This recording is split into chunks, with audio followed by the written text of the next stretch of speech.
나는 하나님을 예배하는 예배자입니다.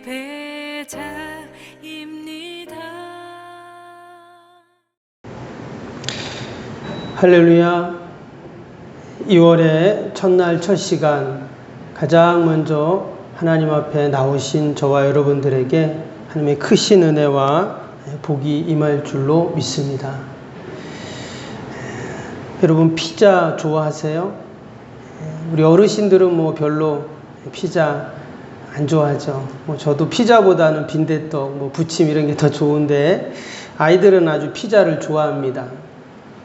미국에 대형 피자 회사들이 많이 있는데, 그 중에 우리가 잘 아는 이 피자헛이 가장 큰 피자 회사고, 그 다음에 도미노 피자 들어보셨죠?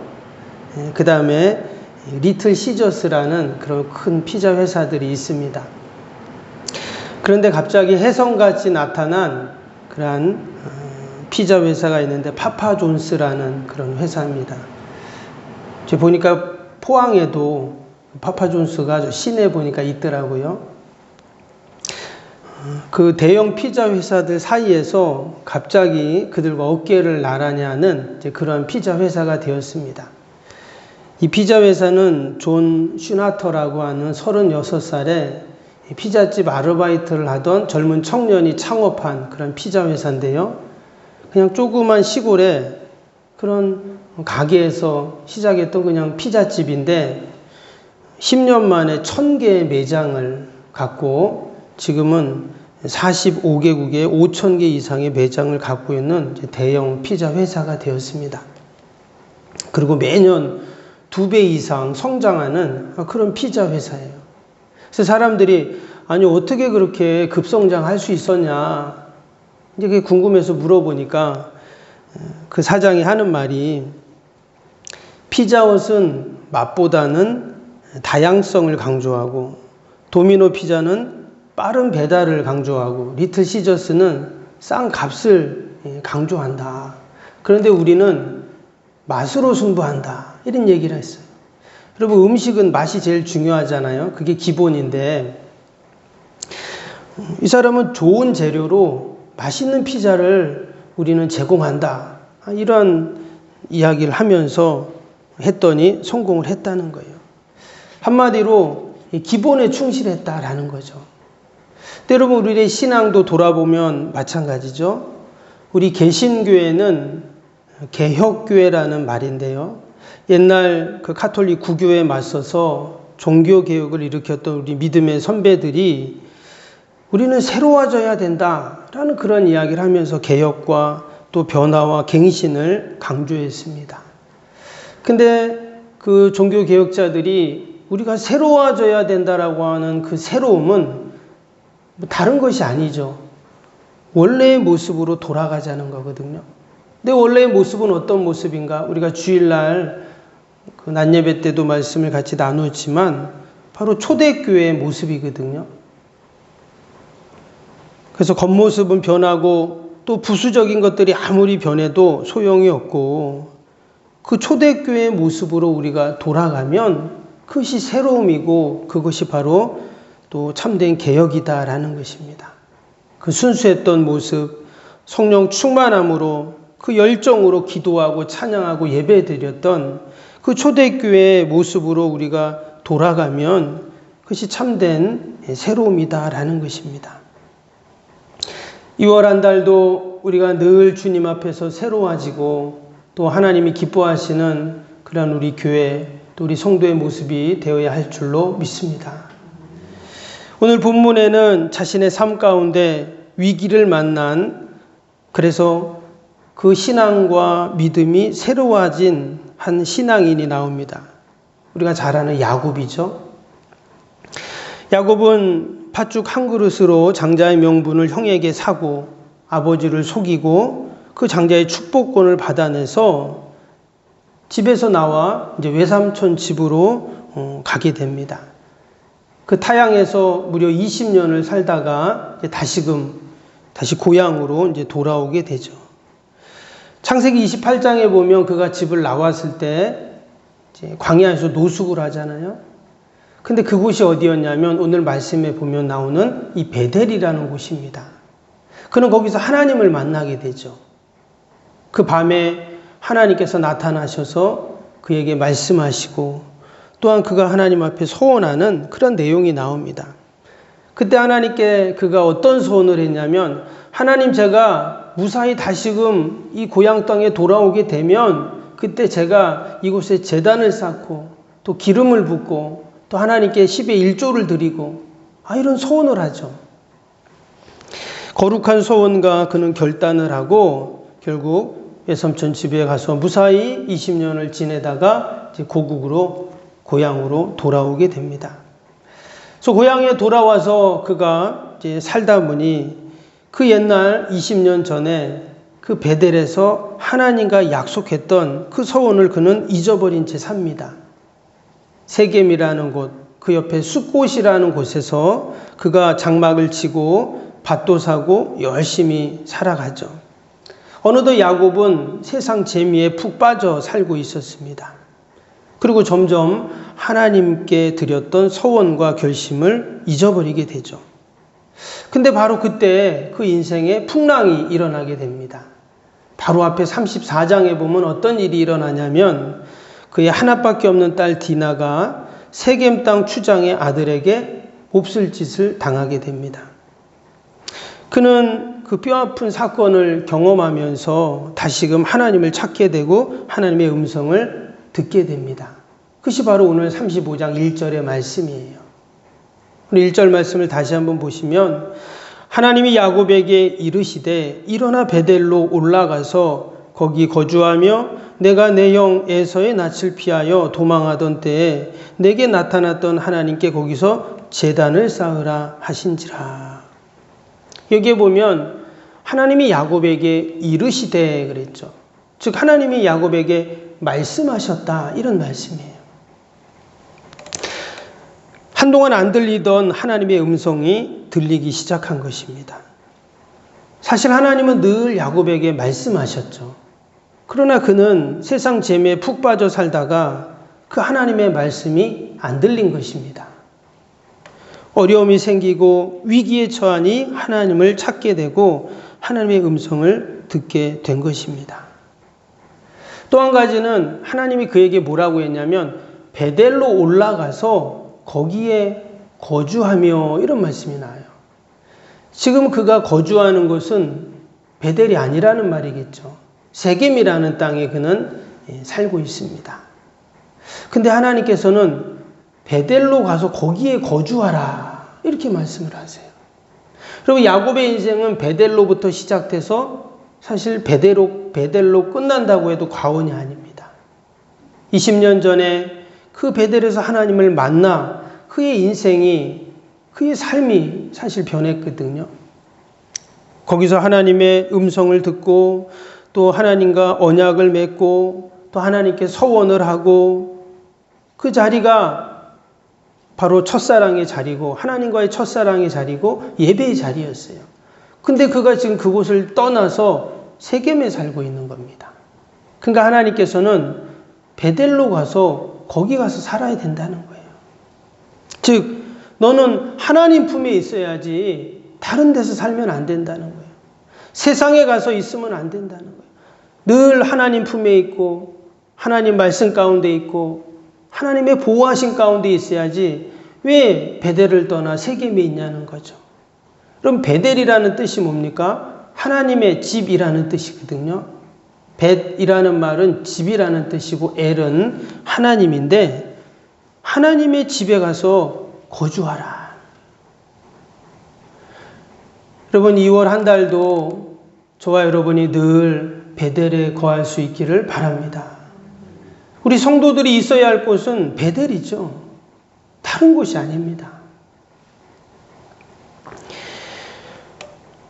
하나님의 집인 베델을 잊고 세상 장막에서 세상 재미에 심취했던 그 야곱에게 가정의 아픔, 딸의 아픔을 통해서 하나님은 다시금 야곱에게 하나님을 생각하게 하고 여전히 베델에서 안타까운 마음으로 야곱을 기다리시는 하나님을 생각하게 하신 것입니다. 그럼 우리가 코로나19로 다들 불안과 걱정과 염려 속에서 또 위기 가운데 우리가 살고 있는데 하나님께서 일어나 베델로 올라가라 야곱에게 하셨던 것처럼 우리도 이 하나님의 음성을 들어야 할 줄로 믿습니다. 혹이나 그동안 우리가 야곱처럼 어찌 보면 편리주의 또 안일함 가운데 살았는지 모릅니다. 주님을 향한 사모함과 열정을 잊고 살았는지 몰라요. 하늘의 것을 붙잡기보다는 세상 것을 쫓아가며 세상 것을 붙잡으며 살았는지 모릅니다.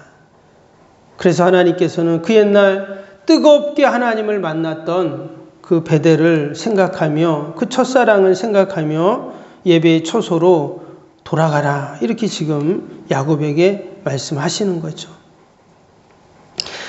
야곱의 가정에 불어닥친 아픔과 어려움은 때문에 재수가 없어서 생긴 일이 아닙니다. 하나님의 심판과 저주 아닙니다.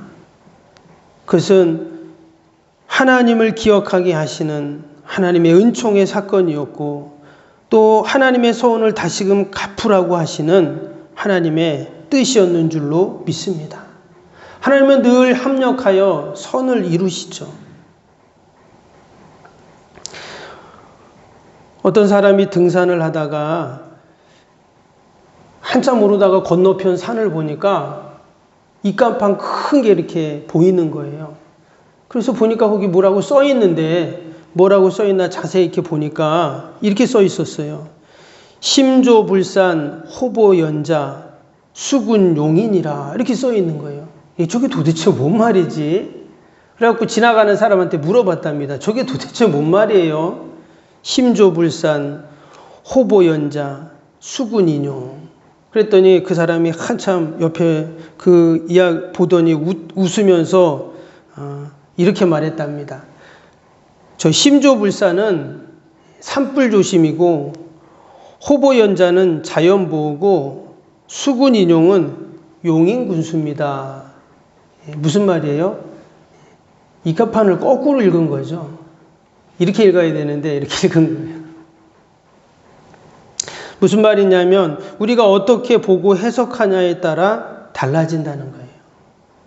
우리가 2월 한 달도 살면서 우리가 만나는 사람들 또 우리에게 닥치는 모든 일들 혹시나 어려움이 있다면 그것은 재수가 없어서 만난 일이 아니고 우리가 낙심할 일이 아니고 하나님은 광야에도 길을 내시고 사막에도 강을 내시는 모든 것을 합력하여 선을 이루시는 하나님이신 줄로 믿습니다. 그래서 우리가 믿음의 눈으로 보고 또 영적으로 해석하고 그 사건 속에서 하나님의 음성을 듣는다면 우리는 야곱처럼 베델로 돌아가라 올라가라고 하는 그 하나님의 음성을 듣고 베델로 갔던 것처럼 우리가 늘 하나님의 말씀을 듣고 그 말씀 가운데 사는 저희의 모습이 될 줄로 믿습니다. 여러분, 나의 베델은 어디입니까? 우리가 늘 베델로 올라가야 합니다. 그곳에서 나를 기다리시는 우리가 하나님을 만나야 우리 성도들은 살 수가 있습니다. 2월 한 달도 늘 우리를 부르시는 주님의 음성을 듣고 또 그 약속의 말씀을 우리가 붙잡고 믿음으로 승리하는 저와 여러분이 되기를 주님의 이름으로 축복합니다. 기도하겠습니다. 나를 사랑하는 자들이 나의 사랑을 입으며 나를 간절히 찾는 자가 나를 만날 것이니라 말씀하신 하나님 아버지, 저희들은 코로나19 전염병으로 인하여 회중들이 모이지 못하는 그러한 예배를 그동안 드리고 또 학교나 선교나 또 봉사나 또 모임을 비롯한 모든 교회 활동들이 이처럼 어려움을 겪고 있습니다. 하나님, 저희의 간절한 기도 또한 우리의 회복을 하나님께서 들으시고 선하게 인도하여 주옵소서. 도리어 이 코로나19로 우리가 예배의 소중함을 알게 하시고 또 거룩한 주님의 교회를 우리가 기억하게 하시고 또 함께 예배하며 찬양하며 아름다운 성도의 교제를 나누는 것들이 얼마나 소중한지를 깨닫게 하심을 감사합니다. 저희가 습관처럼 드렸던 우리의 예배를 하나님 용서하여 주시고 참된 예배자로 다시금 예배의 기쁨을 회복하는 저희들이 되게 하여 주옵소서. 하루속히 백신이 하나님 확보되게 하여 주시고 그래서 다시금 우리의 일상이 회복되고 동시에 우리의 예배가 회복되게 하여 주옵소서. 예배당에서 드리는 우리의 예배의 회복을 통해 다시금 우리 그리스도인들이 영적으로 회복되는 은혜가 있게 하여 주옵소서. 마가의 다락방에 임했던 성령의 불길이 하나님 임하게 하시고 아버지 그 성령의 감동으로 늘 우리의 예배의 감격이 있게 하여 주옵소서. 예배의 회복과 함께 우리의 삶의 거룩함이 회복되게 하시고 하나님의 뜻이 하늘에서 이루어진 것 같이 땅에서도 이루어지는 놀라운 구원의 역사들이 있게 하여 주옵소서. 우리가 세상 속에 살지만 늘 예배자의 복된 삶을 살게 하시고 세상의 등불이 되어 소망이 되게 하여 주옵소서. 절망이 있는 곳에 희망을 주며 다툼이 있는 곳에 화평을 주고 미움이 있는 곳에 사랑을 주고 애통하는 자를 위로하는 믿음의 사람들이 다 되게 하여 주옵소서. 하나님 귀한 새벽에도 귀한 예물 드린 손길들이 있습니다. 하나님 기쁘게 받으시고 기도하는 제목대로 아니 더 넘치는 것으로 풍성한 것으로 늘 형통한 것으로 함께하여 주옵소서. 하나님 귀한 새벽에도 나라 민족과 교회와 이웃과 또 우리 살아가는 자녀들 내 힘으로 능력으로 할 수 없는 인생의 문제들 하나님 다 올려드리오니 하나님 도우시고 함께하여 주옵소서.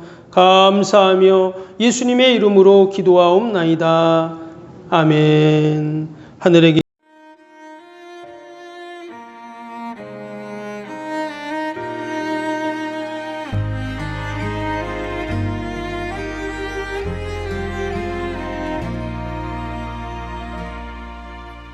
나는 하나님을 예배하는 예배자입니다.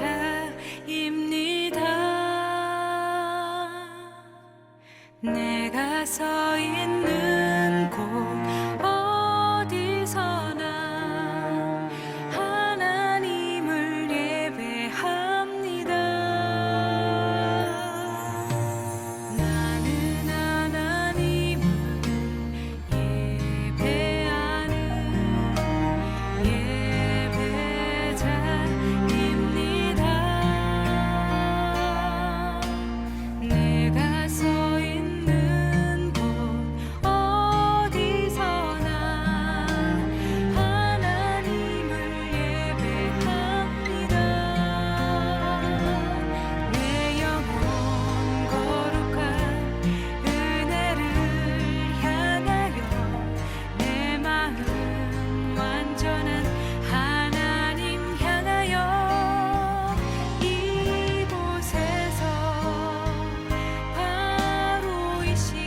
시간 하나님을 예배합니다.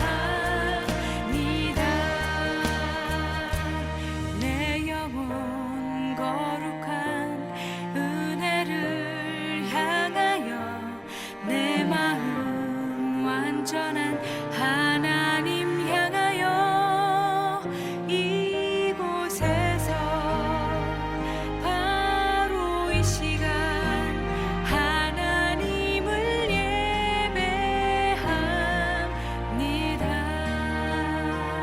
이곳에서 바로 이 시간